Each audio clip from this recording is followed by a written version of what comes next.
Magandang hapon po sa inyong lahat. Magandang hapon din po, Father. Sa ngalan ng Ama, ng Anak, at ng Espiritu Santo. Amen. Amen. Marahil narinig nyo na yung mga nagpapari ay mahabang taon ang ginugugol sa pag-aaral. Sabi nga, hindi bumababa ng 9 na taon. Bakit?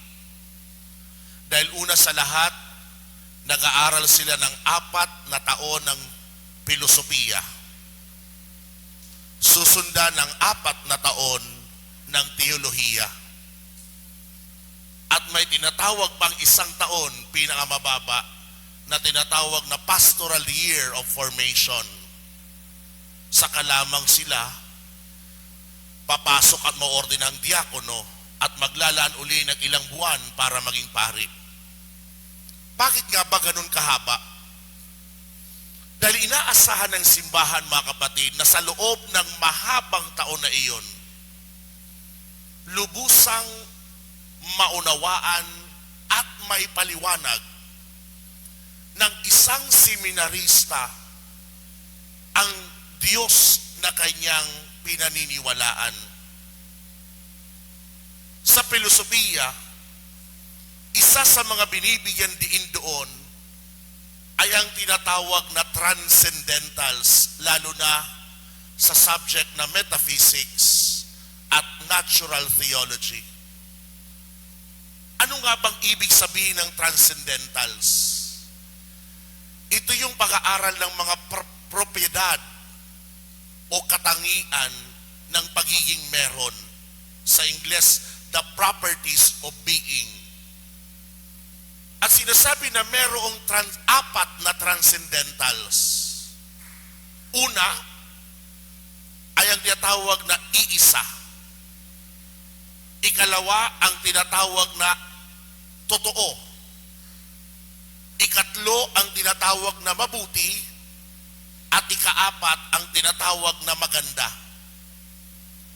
In English, the transcendentals consist of 4 things. 1, true, good, and beautiful. Kung gagamitin pa nga natin ang salitang Latin, sinasabi, unum, verum, bonum, and pulchrum.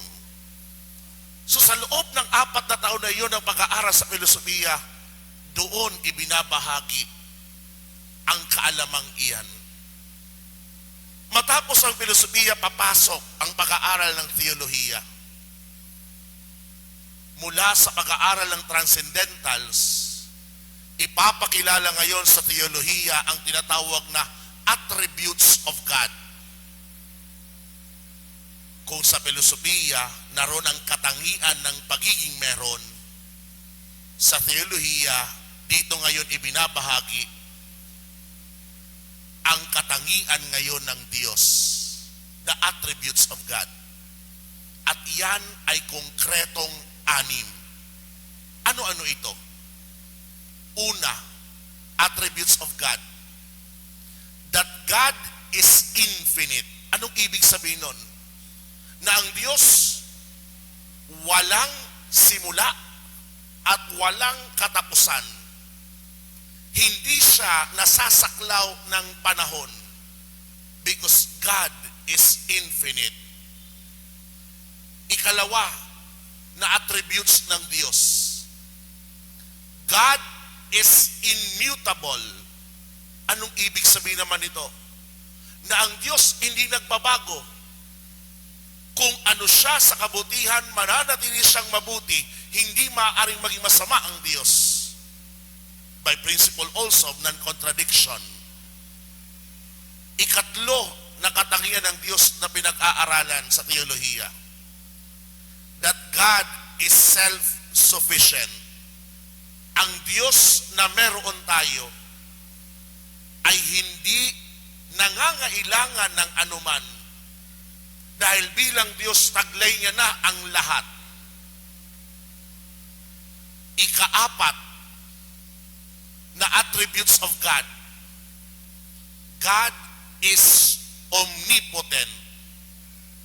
Ang salitang omnipotent, nangangahulugan ng dalawang salita. Omni, ibig sabihin all. Potent, potency, power. Kaya tinatawag natin that God is all-powerful. Makapangyarihan ng Diyos. Yan ang apat o ikaapat na attributes of God. Ang ikalimang attributes of God is omniscient. Mula muli sa dalawang salita, omni, all, scient, science, knowledge, or knowing. Ibig sabihin that God is all-knowing. Alam niya ang lahat. Alam niya ang nakaraan natin, alam niya ang kasalukuyan natin, at alam niya ang hinaharap natin. Alam niya nga kung kailan ulit tayo magkakasala, kailan tayo makakagawa ng kasalanan. Ang ika-anim na attributes ng Diyos na pinag-aaralan sa teolohiya is that God is omnipresent. So the mere fact, nandun naman ang salitang omni, ibig sabihin all, present, naroon. Because God is always everywhere. Yan ang sinasabi natin, nakikita ka ng Diyos, naririnig ka ng Diyos, kahit saan ka man magdasal, because of His attribute that He is omnipresent. So mula sa pag-aaral na yan sa teolohiya, dapat maging maliwanag sa isang seminarista na kaya niyang ipaliwanag ang Diyos through philosophy, ibig sabihin gamit ang reason, and by theology, gamit ang tinatawag na faith. Pero hindi pa nagwawakas. Dahil sa theolohiya din, doon ipababatid, ituturo sa isang nag-aaral na ang Diyos magpapakilala rin gamit ang mismong tinatawag na divine revelation, ang banal na tipan, ang mga sinulat sa Biblia. At yan ngayon ang ipinababatid sa atin ngayong linggo. Tatlong katangian ng Diyos ayon sa banal na tipan kung paano siya nagpapakilala sa atin. Ano nga ba ang Diyos? Sino nga ba ang Diyos? Anong taglay niyang katangian? Unang katangiang ibinabahagi sa atin, mapupulot sa unang pagbasa aklat ni Propeta Isaías. Anong sabi sa atin dito?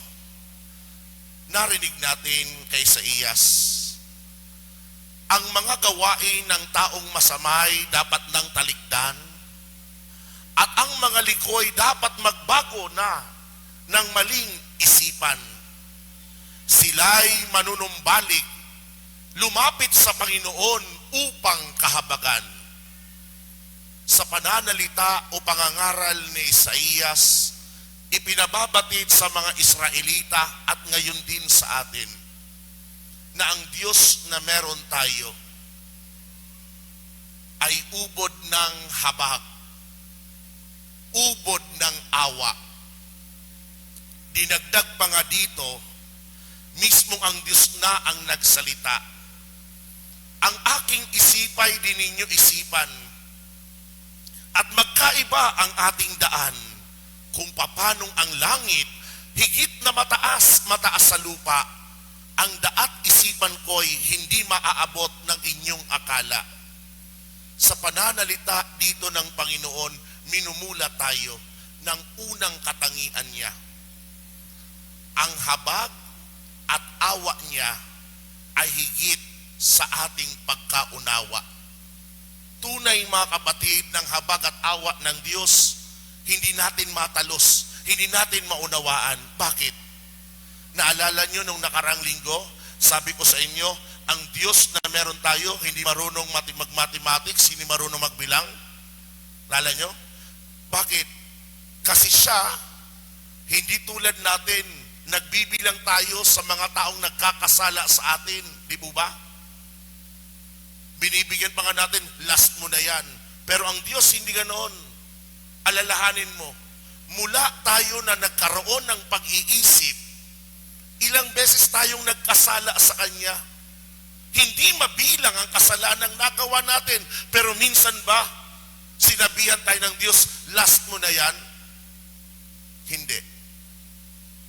paulit-ulit man tayong magkasala at paulit-ulit humingi ng tawad, ang Diyos binibigay ang habag niya, binibigay ang awa. Kaya minsan, mapapatanong tayo, bakit ginagawa ito ng Diyos? Dahil yan ang isa sa mga katangiang binibigay sa ating ngayong linggo. Ang habag at awa niya ay higit sa ating pangunawa. Ikalawa na katangiang binibigay sa atin ng Diyos mula sa banal na tipan, mapupulot natin sa mismong liham na Apostol San Pablo sa mga taga-Filipos, ikalawang pagbasa. Sabi ni San Pablo, ang ibig ko'y pumanaw na sa buhay na ito upang makapiling ni Kristo. Yamang ito ang lalong mabuti para sa akin. Sa kabilang dako, kung mananatili akong buhay, ay makabubuti naman sa inyo. Bakit gano'n na lamang ang pananalita ni Apostol San Pablo? Na nais niyang makapiling ang Panginoon.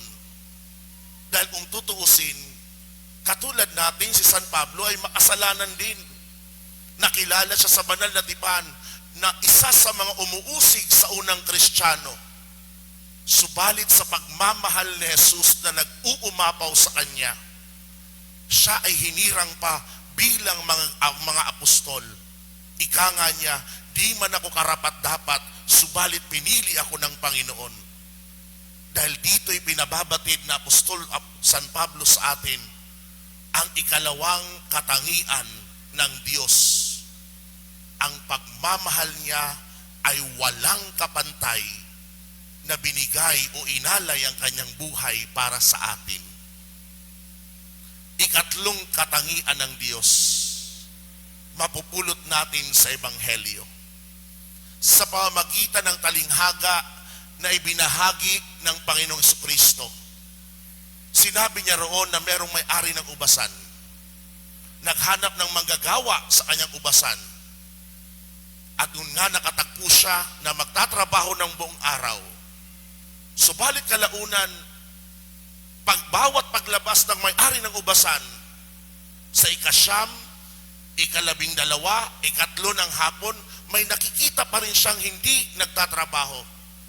Muli inanyayahan niya, magtrabaho kayo sa aking ubasan at bibigyan ko kayo ng nararapat. At kalaunan narinig natin sa talinghaga, nang mag-iikalima ng hapon, meron pa rin hindi nagtatrabaho, walang ginagawa. Sila rin ay tinawag upang magtrabaho sa ubasan. Ang paliwanag dito ng simbahan, kung tutuusin, tumutukoy ito sa bawat isa sa atin, na ang Panginoon may mga tinatawag na tao. Ang ilan tinawag sa kanilang kabataan. Ang ilan tinawag sa rurok ng kanilang tagumpay. Ang ilan tinawag halos sa wakas na ng kanilang buhay. Subalit mapapansin niyo na pantay-pantay ang binigay na upa ng may-ari ng ubasan, tag-iisang denaryo. Dahil kung tutuusin, iisa lang naman ang gantimpalang ibibigay ng Diyos sa atin. Ano iyon? Kapag mananatili tayong tapat sa Kanya hanggang sa wakas na ating buhay, makapasok sa kaharian.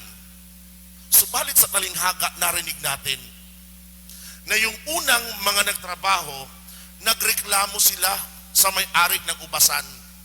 Sabi nila, 1 oras lang kung gumawa ang mga huling dumating, samantalang kami maghapon.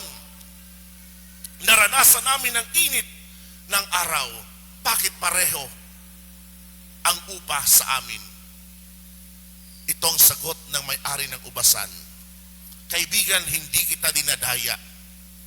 Hindi ba't nagkasundo tayo sa isang denaryo? Kunin mo ang ganang iyo at umalis ka na. At dito nagsalita ang may-ari ng ubasan. Ang pananalitang ito, ituring natin na mismo ang Diyos nagsasalita sa atin. Sabi niya, maano kung ibig kong upahan ang nahuli ng tulad ng upa ko sa iyo? Wala ba akong karapatang gawin ang aking maibigan sa ari-arian ko? At nagwakas siya sa pananalita ng mga katagang ito. O naiinggit ka lang sa aking kabutihang loob. Mula sa mga pananalitang ito, mapupulot natin ang ikatlong katangian ng Diyos. Ano iyon? Ang kabutihang loob niya ay hindi nasusukat ng ating gawa, kundi ng kanyang biyaya. Nag-uumapaw ang kabutihang loob ng Diyos na binibigay sa atin. Pinaparana sa atin, di man tayo karapat-dapat. Kaya nga, sa linggong ito, minumula tayo ng pagpapakilala sa Diyos. Maaring matuklasan sa pamagitan ng rason o filosofiya. Maaring matuklasan sa pamagitan ng panampalataya sa pag-aaral ng teolohiya. At higit sa lahat, makikilala ang Diyos sa pamagitan mismo ng salita niya. At dito natuklasan natin sa pamagitan ng salita niya ang tatlong katangian ng Diyos mula sa banal na tipan. Una, ang habag at awa niya ay higit sa ating pagkaunawa. Ikalawa, ang pagmamahal niya ay walang kapantay na ibinigay ang kanyang buhay. Ikatlo, ang kabutihang loob niya ay hindi nasusukat ng ating gawa, kundi ng kanyang biyaya. Kung itong ipinababatid sa atin ngayon mula sa banal na tipan, hinahamon ko po kayo habang nakikinig. Paano nyo nakilala ang Diyos? Dahil kung tutuusin, hindi natin siya nakikilala dahil sa filosofiya. Hindi natin siya nakilala dahil nag-aral tayo ng teolohiya. Hindi natin siya nakilala dahil dalubhasa tayo sa banal na tipan. Nakilala natin siya dahil sa ating personal na karanasan. Naniniwala ka, sumasampalataya ka, nagpapasalamat at nagpupuri sa Diyos dahil ang Diyos may ginawa sa iyo. May bahagi ko lang sa inyo. Nung ako'y nagkaroon ng pag-iisip bilang bata, sa pagkaalala ko, yung aking tatay, hindi ganun kapaladasal, hindi rin nagro-rosaryo, maging pagsisimba, okay kung may linggong sisimba siya, okay kung hindi. At kapag nagsisimba naman, pagdating ng homilya, dahil sa probinsya, ito ugali ng maraming lalaki doon. Oras na mag-homily ng pare, lalabas ang mga lalaki, magkukwentuhan, papasok uli pagkatapos ng homily. Ganun ang tatay ko, naalala ko. Pero kalaunan, nang ako'y nasa high school na, nagkaroon kami ng activity. Father and Son Excursion. Nang matapos ang activity iyon, nakisabay kami sa isa ring mag-ama, kaklasiko. Sa sasakyan ng kaklasiko, habang nagdadrive ang kanyang tatay, at ang tatay ko naman nandun katabi, may nabasa sa harapan, sa dashboard ang tatay ko, dalawang English word, napakaiksi. Nakalagay lang doon sa dashboard ay, try God. T-R-Y-G-O-D. Ibig sabihin, subukan ng Diyos. Subukan ng Diyos.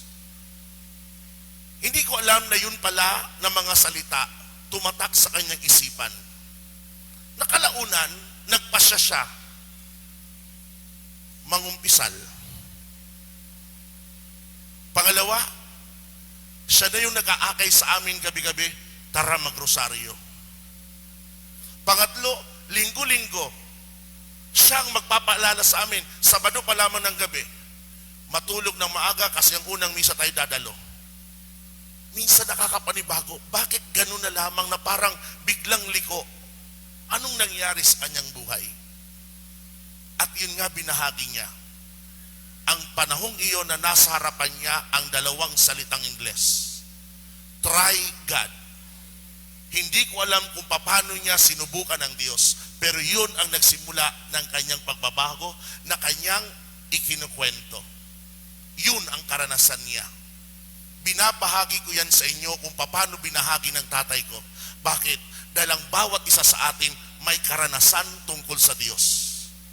At ang hamon sa atin, ang personal nyong karanasan, huwag nyong solohin. Ang personal nyong karanasan, ibahagi nyo sa iba. Dahil ako'y nakakatiyak na may mga tao rin na may mga karanasan sa Diyos, subalit nahihiya na ibahagi ito. Yan ang dahilan, mga kapatid, kung bakit sa ating parokya, sa 12 pamayanan, buwan-buwan, gumugugol tayo ng isang araw. Merong Biblia Rasal, merong pag-aaral ng salita ng Diyos, merong misa. At doon sa Biblia Rasal, habang pinag-aaralan ng Diyos, hinahayaan natin ang mga dumalo. Nais mong magbahagi ng iyong karanasan tungkol sa Diyos, go ahead. Ipagpatuloy mo iyan. Bakit? Dahil ang ating pagkakakilala sa Diyos ay base sa ating personal na karanasan, na siyang makakatulong sa iba upang patatagin rin ang kanilang pananampalataya. Umarahil ang personal nating karanasan magdulot sa iba ng pagbabagong buhay. Kaya ang hamon sa atin ngayon, ang Diyos nagpapakilala sa atin. Paano mo siya nakilala at paano mo siya ibinabahagi sa iba? Nakilala mo ba siya dahil siya ay puno ng habag at awa? Nakilala mo ba siya dahil sa kanyang nag-uumapaw na pagmamahal? Nakilala mo ba siya dahil sa kanyang kabutihang loob na hindi kayang suklian ang kanyang ginagawa sa atin? Ikaw lamang, kapatid, ang makapagsasabi niyan. Subalit anumang karanasang merong ka sa Diyos, ibahagi mo sa iba. Dahil yan ay tungkulin natin na anumang mabuti meron tayo, yun ang binabahagi. Hindi ang masama ang binahagi sa kapwa. Dahil ang tunay na Kristiyano, kung meron talaga siyang pagmamahal sa iba, ang kabutihan, ang kanyang ipinapalaganap sa kapwa. Amen. Sa ngalan ng Ama, ng Anak, at ng Espiritu Santo. Amen.